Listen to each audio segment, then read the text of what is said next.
Welcome to the hottest YouTube channel in the world where curiosity is encouraged and questions are explored. This is Rod OG live from the OG community. You know how we bring them. You know what we're here for. We're here for them bankers, head bankers, the things that make your mind just spin. This one here is about some old time pharaohs. One of them they tried to erase out the record books.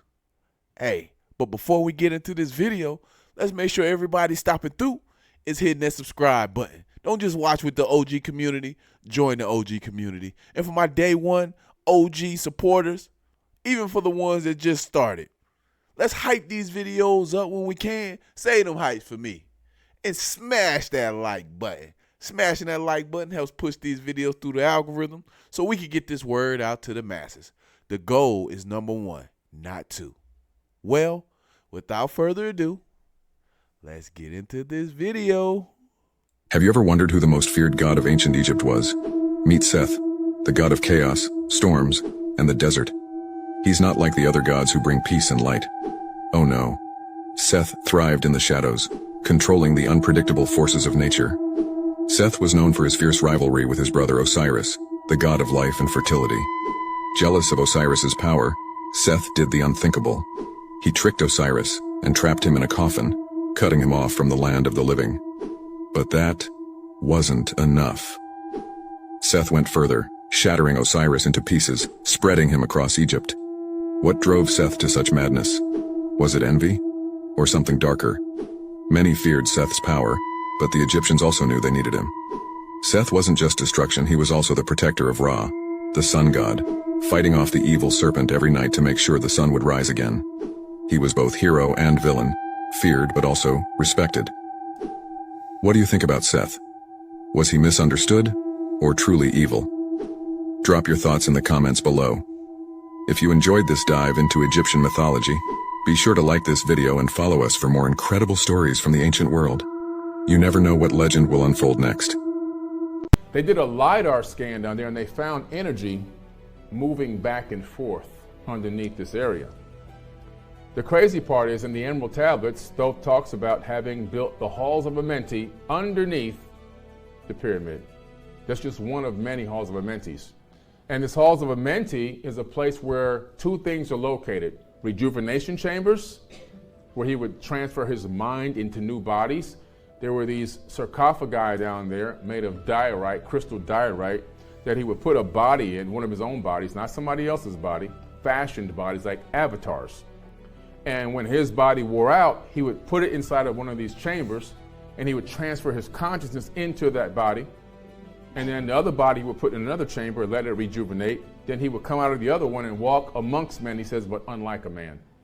So there were these avatars walking amongst us in these meat suits that we thought were us, or thought were, people or advanced beings as we labeled them, but they were really not. The whole Moses story really goes back to the history associated with the pharaoh Akhenaten. So Akhenaten was the first pharaoh to proclaim monotheism in history. He said all the gods of Egypt were actually a part of one god that was known as the Aten, or my Aten, which in ancient Egyptian was Atenai. When Akhenaten got deposed, because the Amun priesthood rose up and were like, hey, we're not going to do this one god thing anymore. Right, they worshipped Amun and the others. Akhenaten had a brother whose name was Tutmosis, and when Akhenaten was deposed, Tutmosis is the one that took all the Atenist followers out of Egypt, and he took them up into Phoenicia, and they really literally became the Canaanites and became the early Hebrews. And so in words like Atenai became Adonai, which meant Lord in Hebrew. You notice you can't find nobody's tomb in the Bible. Right. You can't find, you can't find nobody's gravesite. We don't know. We ain't got nobody's bones. This is 2,000 years before that, and we got all the information. We got their writings. The Psalms of Solomon was all written by that guy, Akhenaten. So the Psalms of Solomon that everybody knows by heart and everything was written by him. Okay. In fact, Judaism didn't exist before Akhenaten. So basically, if you're picking up what he putting down, what he's basically saying is there is no basis, no factual information on the stuff that was basically what he allegedly thinks that was written in the Bible. Most of the stuff you can't prove, or it doesn't make sense, or it doesn't give any claim to anything. But in the religion's 2,000 years older than Christianity, guess what? They have accounts for everything that was written. It can be seen, it can be revealed, it can be studied. That is really something major if you think about it. Let's get back to this video. There's a book called Moses and Monotheism, where they associate Moses with Akhenaten. Or if he wasn't Moses, then his priests who left afterwards were the beginning of what we have Judaism today, all coming from him. I think I'm a little drained. My brain, is blank. Your reward will be great. Behold! Whoopsie. Now behold. Look it up in the dictionary. Aton was the Aton, was the sun god in Egypt. And so the Jews called that the Tetragrammaton. Are you aware of that? No. Yeah, well, Tetragrammaton is the name of God in its most holiest form, but you cannot use his name, his real name. So the name of God is Aton, because Tetragrammaton is tetra, which means four, gramma, which means a letter, like you write A, B, C, those are letters. So tetra is four, gramma is a letter, A-T-O-N, Tetragrammaton.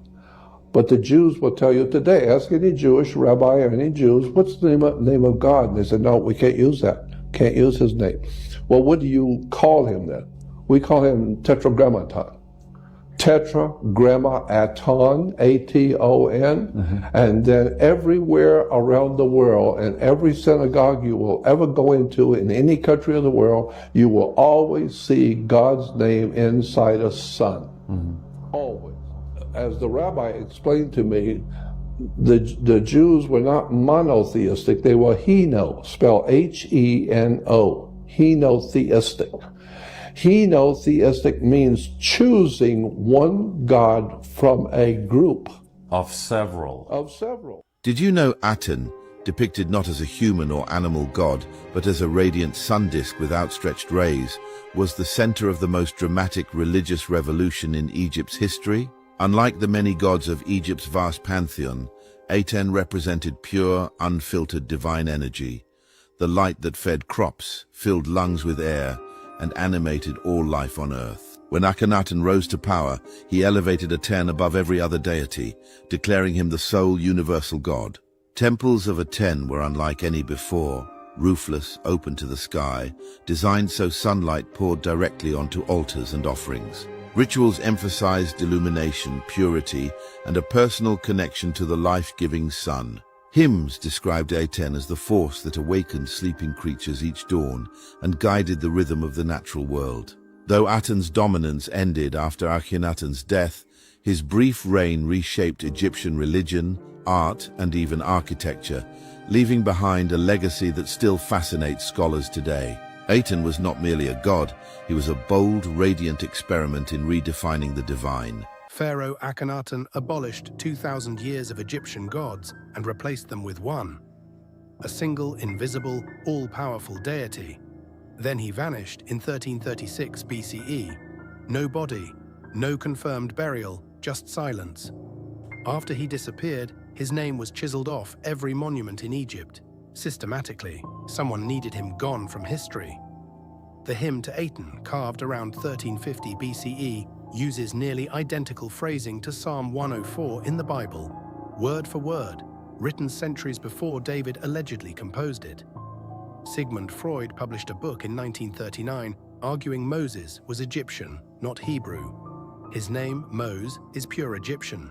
It means born of, a pharaoh erased from history, a leader who appears from nowhere, both preaching one God, both vanishing without a confirmed grave. The Egyptian record has a gap exactly where Moses would stand. his name is written like a scar, and actually That looks like me. Look at those ears. and he was the overseer of the pyramid city of Khupsa. Now, this is a deep discussion. I like to talk about topics the collective isn't really aware of. You have Egyptian pharaoh whose name is Akhenaten, and he looks just like President Obama. Y'all heard it yourself. When President Obama traveled to Egypt, he was allowed to walk inside the pyramids. And he said, "Oh, that looks just like me." Now, this is where it gets creepy at. Over in Egypt, you will have all of these secret doorways that will take you inside the earth. You know, they like to call it the tunnels of Set.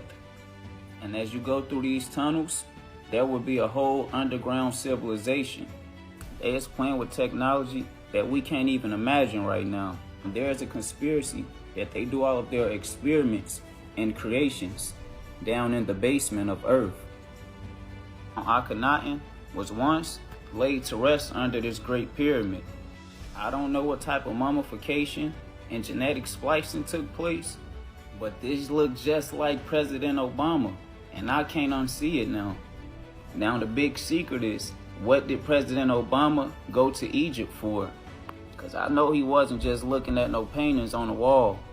Now Obama, aka Akhenaten, would have a wife, and her name would be Nefertiti. So tell me what y'all think. Do this look like Michelle Obama? There's rumors that we have some spooky technology going around in our government. I just want y'all to know that cloning is real. All they need is a piece of your DNA. Do y'all believe that there's resurrecting these pharaohs and putting them in power? That's a good question, huh?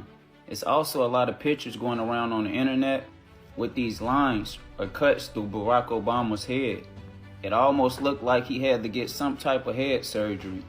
Somebody tell me what's going on. I hope y'all like the lecture. Love and wholeness.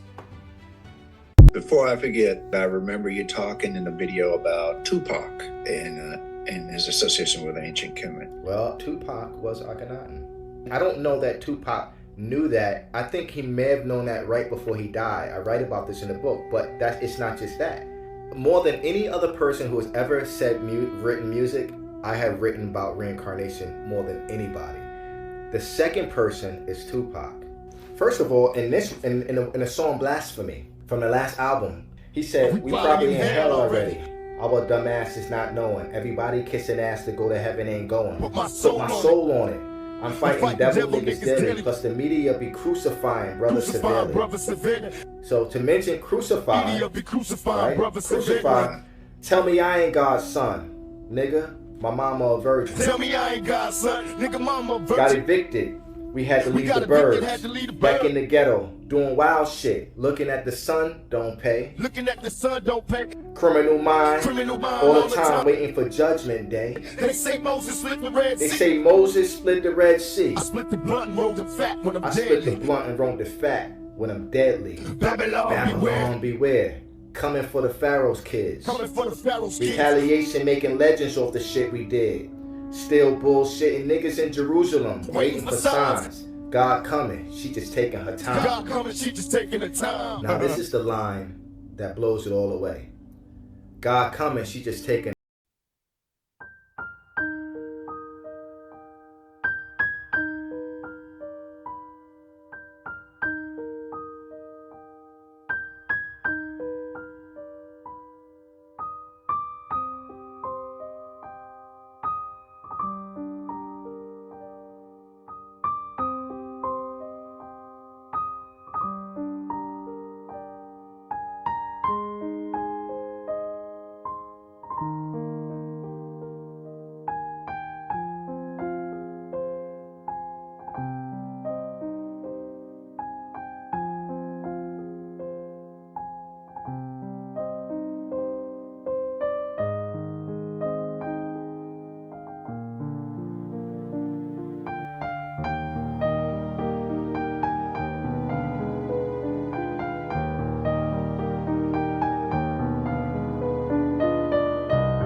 Ashe, peace and wholeness, family.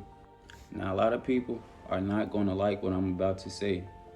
And it's all because we have been deceived on a massive scale. Now, if you look into your Bible, Jesus would say, Satan, get behind me.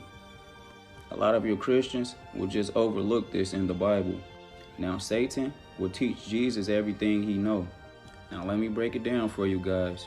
In your Bible, Jesus Christ will go missing for a certain amount of years. And this is when he went to Egypt to get his knowledge from Satan. Now, Satan will come from the word Seth. And this is one of our ancestors. And they will demonize the ancestors, putting fire, weapons, and all this gory stuff around them. They use psychology. They knew that if they do this, it would scare you away and spook you out. And they would make you worship these deities they created. And they would make their angels look angelic and holy. Now, a lot of people would state that religion will keep you away from your true spirituality. Now, just think about this. The Christians say no cursing, no adultery, no committing sins. But in your church, they would curse out Satan. They would always say, I rebuke you, Satan. Stay away from me, you this evil person, blah, blah, blah. But in fact, this is the God of melanin. This is the God of darkness. He is one of the dark angels.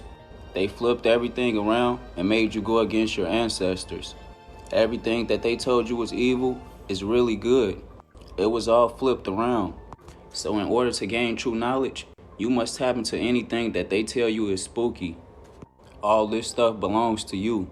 You must begin to tap into the paranormal. It's nothing spooky about this. This is a heavenly realm with your ancestors. They would never put true knowledge in front of you. You must search for it. And in order to ascend in life, you must go through the darkness. You must go through the valley of the shadow of death.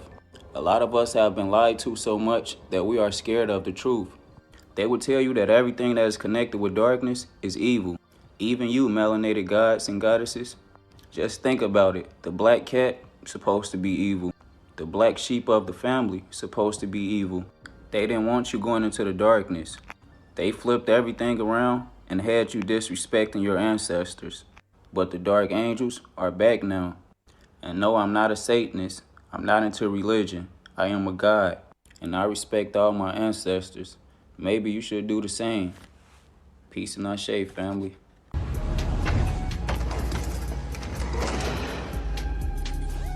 Seth didn't just want to be king. He wanted to be the only living true God.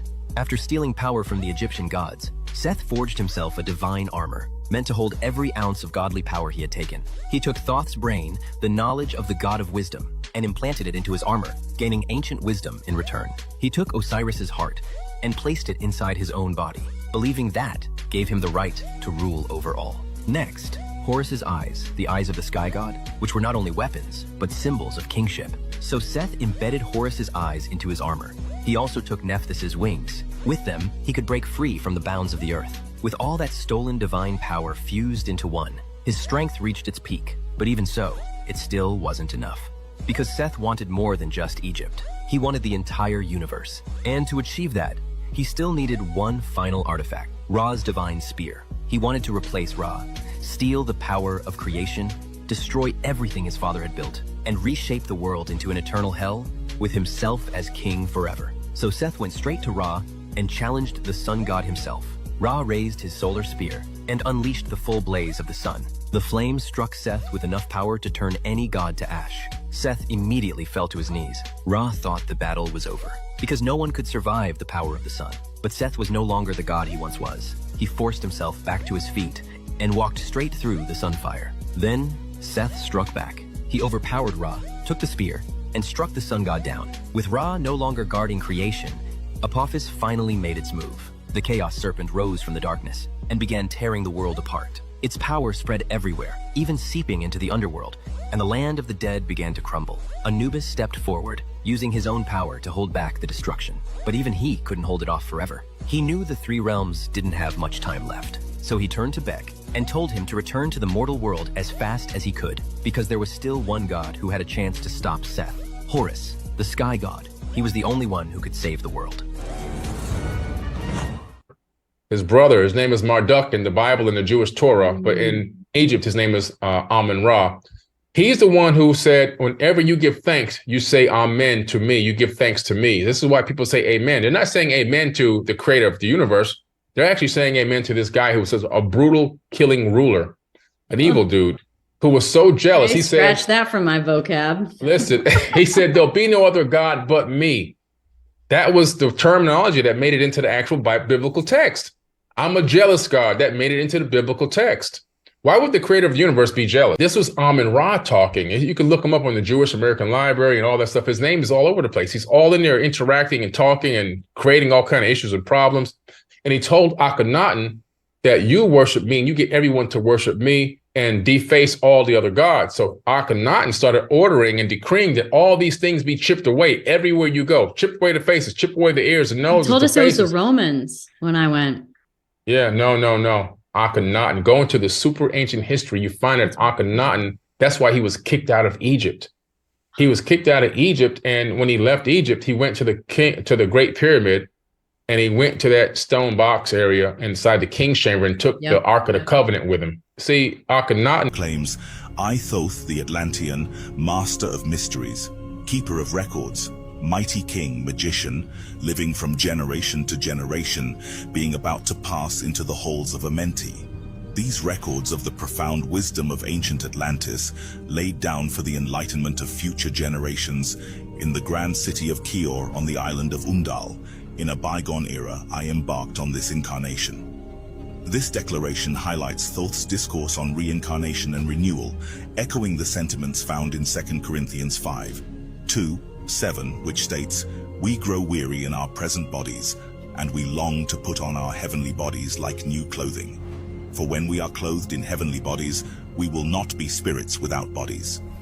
Thoth elaborates, unlike the diminutive men of the current era, the formidable beings of Atlantis did not merely live and perish. Instead, from epoch to epoch, they rejuvenated their existence in the halls of Amenti, where the eternal river of life perpetually flows. This notion resonates with Jesus or Yeshua's words in the New Testament, John 7:38. Whoever believes in me, as scripture has said, rivers of living water will flow from within them. Given that the Emerald Tablets are believed to predate the Bible by approximately 36,000 years, it is a reasonable assumption to consider that Jesus or Yeshua is either echoing the words of Thoth he learned, or Jesus is an incarnation of Thoth. He is essentially quoting himself in a manner understandable to his followers. The Bible's Genesis 2:10-14, which talks about the river of life splitting into 4 branches, can be likened to the description in Stedman's Medical Dictionary regarding the river of cerebrospinal fluid in the brain's 4 ventricles. This is metaphorically referred to as the oil that emanates from the pineal gland, elevating individuals to Christ consciousness. Moreover, this analogy allows for the interpretation that the rivers of life in the halls of Amenti symbolize the mythical and legendary fountain of youth.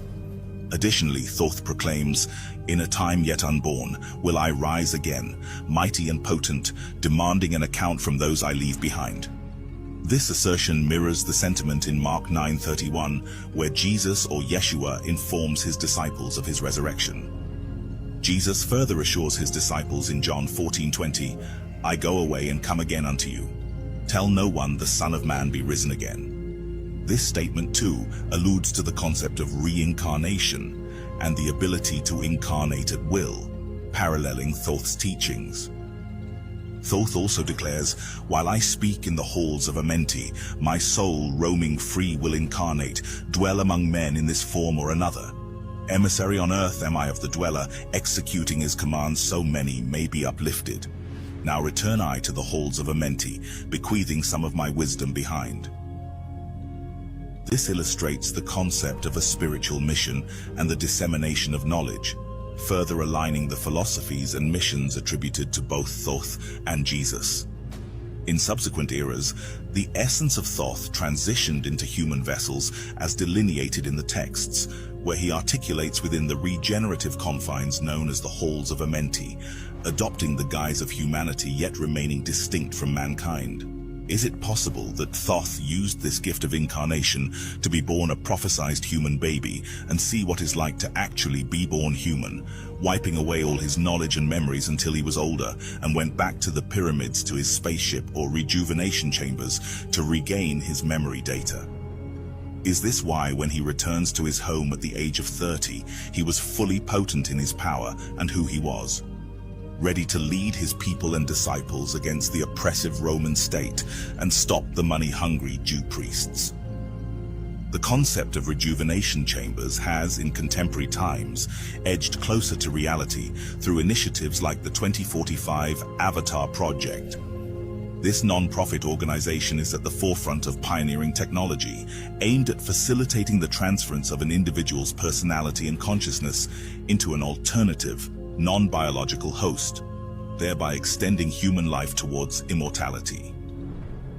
This venture is detailed on 2045, considering the hypothetical scenario where ancient extraterrestrials possess technology far surpassing our current advancements. The fruition of the 2045 project could validate historical accounts and suggest a cyclical nature of human achievements and errors mirroring those attributed to the Anunnaki. This expansive narrative, spanning the tale of Atlantis, Thoth, and the continuous influence of ancient wisdom, beckons us to reflect on the enigmas of our existence, the quest for enlightenment, and the repetitive patterns of history, including concealed histories and the survival of primordial knowledge through human civilization. For those intrigued by this subject matter, it is recommended to delve into Compendium of the Emerald Tablets by Billy Carson and the Emerald Tablets by Dorial, a Mason who reportedly absconded with the tablets in the 1920s and fortuitously was permitted to publish excerpts from the Emerald Tablets. What are your thoughts on the proposition that Jesus or Yeshua was Thoth, the Atlantean priest king? Do you believe society is prepared to confront the truths within the Emerald Tablets? And, in the context of the 2045 project's ambition to achieve human immortality, is humanity on the cusp of replicating a mistake or achieving a milestone reminiscent of the Anunnaki's legacy? Let us know what you think in the comment section below. Was Akhenaten Anunnaki? Now that's a great question. You see, when you look into a lot of these ancient Egyptian texts, you discover a lot of stuff about these people. Especially when you look in there and you look into the ancient texts, you begin to realize that that after the Great Flood, kingship was handed down from the Sumerian kings list, which is located in the Ashmolean Museum in Oxford, England. I've been there in person and taken a picture of it myself. But after the Great Flood, they decided to hand kingship down to a liaison between them and the general population of humans. They were called pharaohs, aka kings. And to keep the bloodline established and to have that communication with a person that they felt that they could trust, that pharaoh would have to be half human and half Anunnaki, or what they call in Greek, demigods. And so they would mate with a human woman or impregnate her through in vitro fertilization so that she would have their seed, and that person would be their offspring, and that would be the liaison that will rule over the humans and speak between them and these gods, which is exactly what Akhenaten was doing. He had to answer to Aten, aka Amun-Ra. That was who he answered to. And Amun-Ra told him, start going around and defacing all the other gods all throughout Egypt and throughout the lands. And he sent his team, his military, to go out and start chipping away at every single face that existed. And the Egyptians started panicking. They said, this guy's erasing all of our history. So they ousted him. And that's how come he ended up getting kicked out of Egypt. And then they killed his son, King Tut, right? Pretty quickly after. But what's interesting is you look at his face, you look at his body. He didn't have the typical Egyptian look, right? He had a weird shaped body and his super elongated head. And all of his kids had these gigantic heads. Even his wife had a gigantic head. His mother was Queen Taye, and his father was Amenhotep III, right? And you look at their heads, also massive. So it's pretty interesting that this lineage had been established, and this is the lineage that was ruling over Egypt. These people with these super gigantic skulls with massive brains inside of them. Pretty interesting stuff.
Can we afford to wait? You keep track of days, numbering the years for scribes that record human history. Do you see progress? I count 1, 2, 3 Appalachian gods in this room. And 2 of them want to exercise restraint, and yet the donkey walk continue. Why do you live your best life? War is upon us. An old white lady is dead. Wednesday avenges Uriah Buchaniah, but if it wasn't dead, Now let's move me, Nancy. You see me. You and I will see the goddess, the queen. These men today look right through me. This country has done things to us. we have done things to us. So what do you propose? I propose we have a drink. A king needs a queen.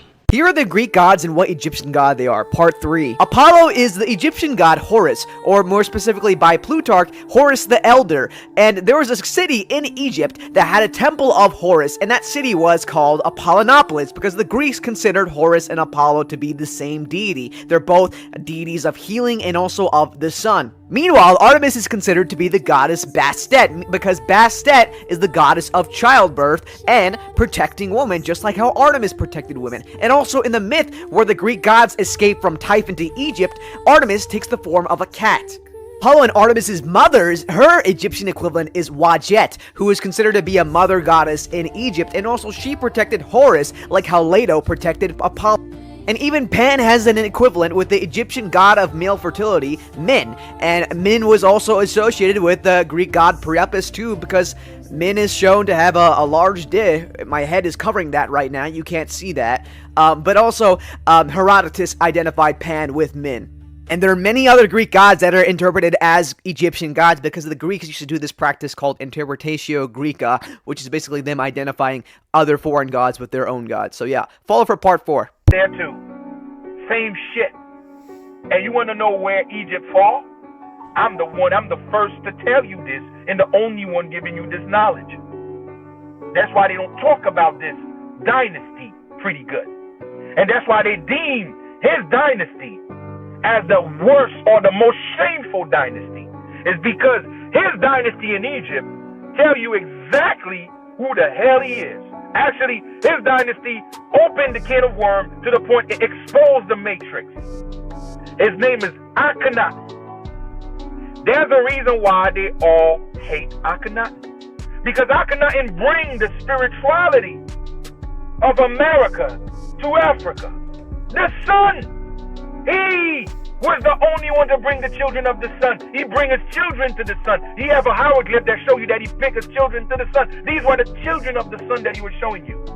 He was the only one in Africa sun gazing, or what they want to call worship the sun. This is indigenous American practice. This is American tradition. What you call the Ra. What you call Amun Ra. He bring that knowledge down there. Now, second thing, he was the Moses. This brother said it. I've been saying this beyond before. I've seen this guy talk about it. What you call it? Carson. Ben Carson take that shit from me. I said that motherfucker probably 13 years ago. I've been saying this shit. But a lot of you guys just find me here because I'm new to TikTok. I've been doing this for 15 years, and most of my platform been YouTube and Facebook, but I've been shadow banned for a lot of my information. So I've been on the shadow for a while putting work, and people claiming some of my work and put their name on it. That's how this shit has always been. But I'm not like that. I got to give credit when it's due, and whoever do the work must be honored for that. Akhenaten was the last indigenous American that left Egypt and Egypt collapsed. Because he take his people with him. That's the Moses story. Akhenaten take the last remainder of the American Tamarian. He take the last Tamarian people with him and left Egypt. And right after he left Egypt, he went to the Grand Canyon. He went home. And this is why inside of the Grand Canyon... In ancient Egypt, the Egyptians were worshipping false gods, which were actually fallen angels hidden behind a deceitful disguise so they can steal God's glory out of spite. There is a reason why ancient Egypt is so praised by the elite powers of the world in the music industry, acting industry, and more. It is because the fallen angels had the greatest impact on ancient Egypt. And many people in the entertainment industry worship Lucifer, and Egypt was the most impacted culture by Lucifer and his fallen angels. If you look at the accomplishments of ancient Egypt and what the Egyptians are known for creating, such as inventing mathematics, geometry, surveying, metallurgy, astronomy, accounting, writing, paper, and medicine to name a few, you will see that their creations came from fallen angels that fell from grace, and the ancient Egyptians admit this through their hieroglyphics, which depicts these fallen angels, aka Egyptian gods, giving the ancient Egyptians wisdom. The Book of Enoch also describes how fallen angels gave man forbidden knowledge. These so-called Egyptian gods are highly advanced beings as seen in ancient Egyptian hieroglyphs, which depicted advanced crafts seen in our modern world, such as helicopters, what we call a UFO, and advanced modern boats. Some may look at the Egyptian gods as aliens because of their advanced wisdom, their capabilities, and because of their advanced technologies. The so-called Egyptian gods still exist today, but we call them aliens now, which are also fallen angels. If you compare images of Akhenaten, other depictions of pharaohs, you'll notice that Akhenaten looks very different. Every textbook gave him a face that never existed. For 3,000 years, historians drew Akhenaten as a strong, square-jawed warrior king, then quietly walked past the statues that screamed the opposite: wide hips, a stretched skull. He had this very bizarre, elongated skull, and he had this weird pot belly and weird arm. A body that looks nothing like the man you were taught to picture. Then, in 2010, a DNA test ran inside a sealed lab in Cairo, and the result rewrote his face in a single afternoon. The truth is not just stranger than the textbooks. It is the reason his own priest tried to erase him. So, what did they actually see that we have refused to see for 30 centuries? The face. They tried to erase. Walk into any museum storeroom that holds pieces of him, and the first thing that hits you is the wrongness. Curators talk about it in lowered voices. Tourists feel it before they can name it. Stone faces stare out from shattered temples, and their features are unmistakable. High cheekbones cut sharp as broken glass. Heavy-lidded eyes that droop like exhaustion. Lips drawn so wide they look stretched across the skull. And bodies that blur every line between male and female in ways no Egyptian king before him had ever permitted. These statues once guarded the heart of Egypt. In the 13th year of his reign, Akhenaten did something no pharaoh had ever dared. He shut down every temple of Amun, the chief god of the entire pantheon, the god his own father had served, the god whose priests had crowned him. Records from 1353 and 1352 BCE detail the confiscation of priestly estates and the dismissal of thousands of temple workers in a single decree. Festivals that had structured ordinary life since before the pyramids were built were canceled overnight. His own birth name, Amenhotep, was chiseled off the monuments and replaced with a new identity that honored only the sun disk, the A10. Then he abandoned the capital entirely. The royal court left Thebes, the city of 100 gates, and marched north into empty desert. 14 boundary stelae were carved directly into the cliffs to lock the new city's edges in place forever. They called it Akhetaten, the horizon of the A10. It rose in under 2 years, its open-air temples designed to catch the sun rather than hide from it. Every wall and inscription celebrating one god and one king as his living voice on earth. The old gods were driven into silence, but the strangest thing about this new capital was not the missing gods. It was the king's own image, multiplied across every surface in shapes no Egyptian artist had ever been permitted to carve before. So most of the names of Egyptian gods in English come from Greek, not Egyptian directly. Names like Hathor, Horus, Anubis, and Isis wouldn't have been pronounced the same way in ancient Egyptian. So here are the names of those gods in the original Egyptian language. Ra, Ri'u, Osiris, Wasirit, Amun, Yamanu, Isis, Rusat, Horus, Haru, Aten, Yadin, Thoth, Kahauti, Geb, Qubab, Anubis, Yanabau, Bastet, Boristit. They say every god was born from something, but one God created himself from nothing. In the beginning there was no sky, no earth, no stars, only none, the endless silent waters of chaos, and from that silence, Atom emerged. Not from a womb, not from the will of another, he rose because he chose to exist. He stood alone, the first light in eternal dark. But even gods need company. So he reached deep into himself, and with a breath he released Shu, the air. With a spit he gave life to Tefnut, the moisture. They were the first divine children, and through them the world took form. Geb, the earth, Nut, the sky. Then came Osiris, Isis, Set, and Nephthys. Life, death, magic, war, balance. Together they became the Ennead. But without Adam, there would be no gods, no pyramids, no stories, only water and silence. Adam didn't just create the world, he was the world. He didn't exist in the universe existed within him. Was Adam just a myth, or a forgotten truth buried by time? Did you know that the name of God in the Bible is very Egyptian? Adonai, the name written to denote the Most High, consists of two words. The AI is a Hebrew pronoun meaning my or mine, signifying possession. The root word Adon means Lord and is actually the Hebrew word for the Egyptian god Aten, as the Egyptian T becomes a D, and the vowel E becomes an O in Hebrew. Aten is the sun god of the pharaoh Akhenaten. Is this why the Amun priesthood exiled Akhenaten and tried to erase him from history? God gave ancient Egypt one more chance and they fumbled. As we read in Psalm 84:11, "For the Lord God is a sun and shield." And that's why they're depicted and called serpents before the flood. The original ones after the flood would have also had that serpentine look. Just roll forward to Akhenaten over 1,000 years after the flood. Look at that picture on the statue. You can Google it or go see it in person. It's scarier in person, believe me. But he's got a serpentine face, right? So he's got long protruding chin, high cheekbones, these large wraparound eyes that would glow because they were called shining ones with this elongated head.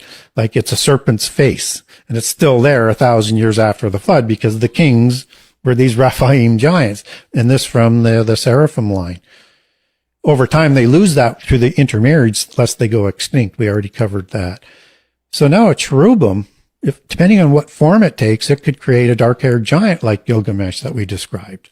It could create, if it took a lion face, the lion men of Moab, or the lion-like men of Gad, or Arioch, which means lion-like, as part of the Mesopotamian kings that are warring with the giants in Genesis 14 that we talked about earlier.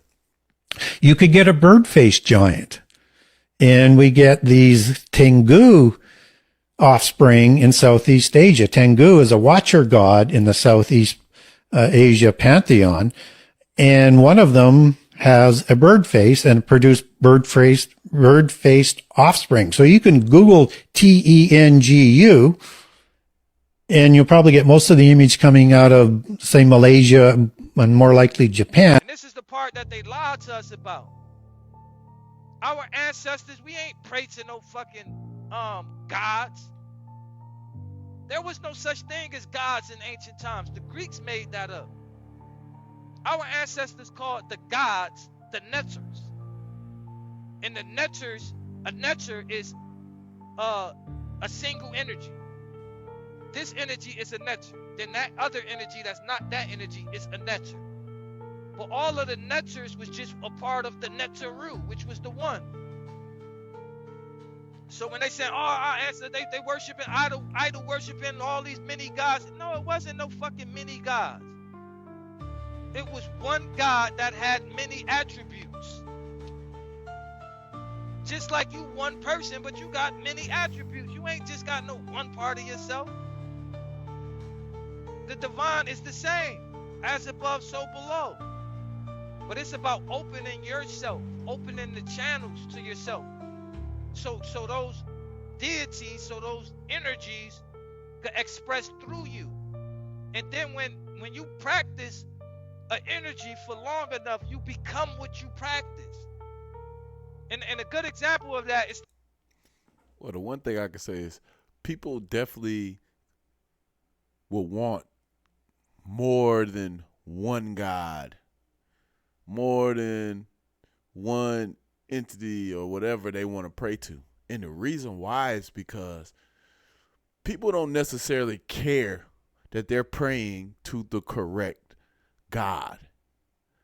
All they care about really is that they get to push their perception of what they believe the God is or who God is.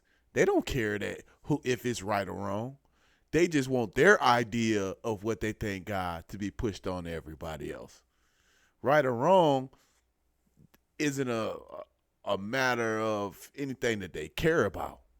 It's just, this is my stance. I don't care if it's right or wrong. This is just my stance. And those are the same things that we see that's going on today in America, and the reason why our society is so effed up. Because it ain't a matter of right or wrong.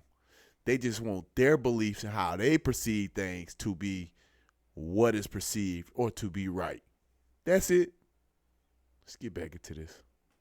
Like, let's say we're going to call one of the deities Patience.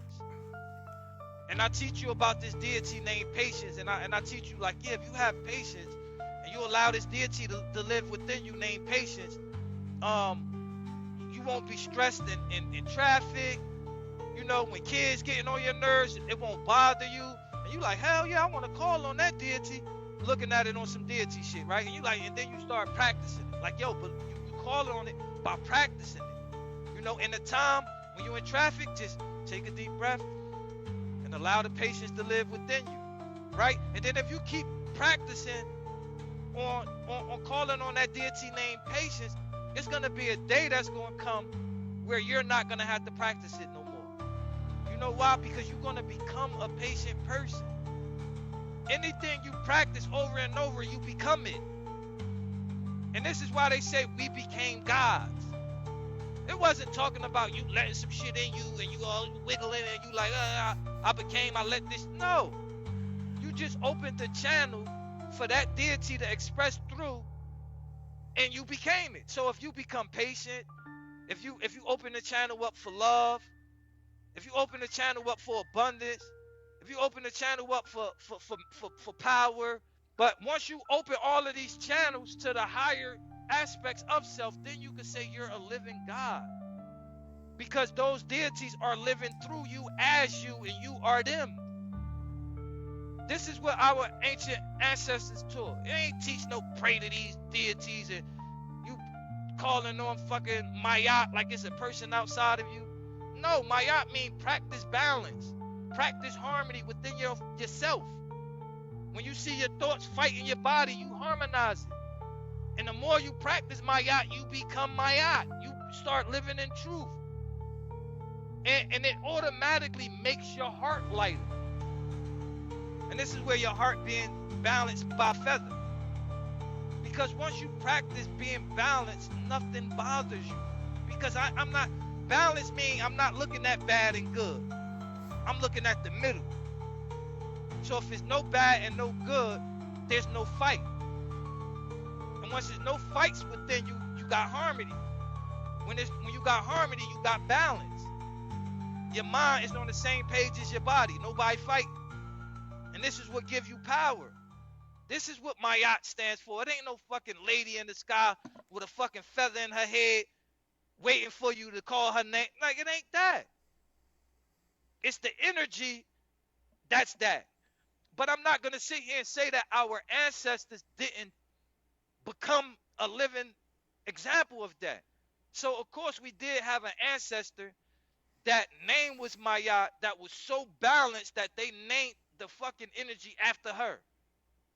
Just like you had Tahuti, which they called Thoth. It was an actual real person that was a teacher, and he had so much knowledge that they named knowledge after him. He's the recorder because he records everything. That's the subconscious. But if you see Tahuti, they try to tell you that he's not a person because they don't want us worshiping the fucking person like we worshiping Jesus instead of what Jesus actually taught. That's when you get lost. That's why they made him as a bird face. So like don't worship no person. And Haru got a bird face, Asar got a bird. All of these got bird faces because it's telling you it's an energy, not a fucking person. And then you'll see Tahuti, even though he's masculine, most of them, the masculine got bird faces because it deals with flight, it deals with mind. While the feminine entities deal with heart, it deals with dark. But you'll see Tahuti connects to the moon, which showing you even though he's a masculine figure, he could connect to the feminine. Just like you see Mayat, she's a feminine, but she got wings, which show you she got flight. She could still enter the mind. That's what this shit was talking about. Even talking about Isis or Set. She represented the subconscious. She is the divine feminine. That's why they say she birthed all. Like, how she give birth to everything? Because the subconscious is where everything got birth from. But then they say, oh, she's veiled. Nobody could see her. You be like, what the fuck? So she been walking around her whole life and nobody could see her? Don't that sound like your emotions? So this we got to understand that our ancestors was talking about how we work and was using gods and deities to explain. So that's why when you read the mythology, it's talking about the mind. It ain't talking about no fucking people from the old ancient times. And that's why people go to college and get a master's in mythology. Like, yo, you just went and got a master in fake stories. I'll slap your ass silly. Because they understand it's not fake stories. And then you'll see that when you see this mythology and this mythology and this they all really telling the same fucking story, just using different names. Because they all talking about the operation of the mind. And the operation of the mind never changes. So just as it stood in old times, it stood today. Asar. Asar represented the oneness that was in the mind. Consciousness started off as one. And then Asar got chopped up by his twin brother, which is talking about Set, which became the devil, Satan. But Set represents the ego. The ego is the false self. It's the individual. The reason why you say, I'm this person, my name Naeem, I'm African American, I'm this, I'm that, I'm that. All of them is programs that's within my ego. I'm not none of that shit. That's all my limited shit. That's all the programming that I got while in this physical body. But who I am as oneness, as spirit, that's Asar. But it's Set, my ego, that chops mine up. So in this story, it's talking about that. But some people will read it like, oh shit. And then it starts off like the reason Set chopped up Asar was because Asar slept with his wife. And when you hear that, you like, man, fuck Asar. My brother sleep with my wife, I'll chop his ass up too. Faggot nigga. It make you not even want to be on Asar's side. Because it sound like some bullshit. Why would you sleep with your brother wife? And then it say that his brother wife is his wife's sister. And you like, oh shit. What the fuck is going on? But if you really understand, that's talking about the mind. Of course the mind slept with Set wife. It's feelings. Because Set deals with the ego. The ego deals with the physical body. When emotion goes into the physical body, it turns into a feeling. So that's why that's his wife. But Asar wife or Set or Isis is emotion, the eternal. That's why they twin sisters. All of this shit is talking about how we work. And when you initiate, when you got initiated into the mysteries, you get this part of the story where it all makes sense. Like, damn, this shit ain't talking about no stories. It's talking about you. And then you get to understand how you work. Because after Asar got chopped up, the story goes on that his wife, the one got all of the pieces, and this was the first mummification. They put him back together. Because when it comes to you having an awakening, it's your heart that creates the awakening. It's your heart that gathers all of the broken pieces of yourself and put it back together. And then they say it was one piece missing, which was the phallus. Everybody would say, oh, that was his dick. But in the ancient teachings, they say that the females was Asar. So females don't got no dick. What are we talking about here? And if Asar is the mind, that means it's talking about the pineal gland. The part that gives the mind consciousness. That's what was missing. We lost our consciousness. So that's why Haru represent consciousness. He got to fight the ego and reclaim the state. There's a whole story about you. You're in a sleep state. You believe you're your programs. Your programs is running your motherfucking life. And the only thing that can wake you up out of your programs is your conscious mind. Haru. That's his real name. Haru, which they call Horus. He represents consciousness. And then the Coptic people came into Egypt, learned these stories, learned these mysteries, and made their own versions out of the shit. This is what Christianity started at, with Serapis. So Christ became Haru. But Haru fighting Satan. All of this shit is talking about your conscious mind fighting your unconscious cycles. But through consciousness is the only way back to God. Through Jesus is the only way back to God. But you really waiting for a person to come when you are the person. I hope you watched it from the beginning to the end. It was some insightful information. Until the next video, peace and love.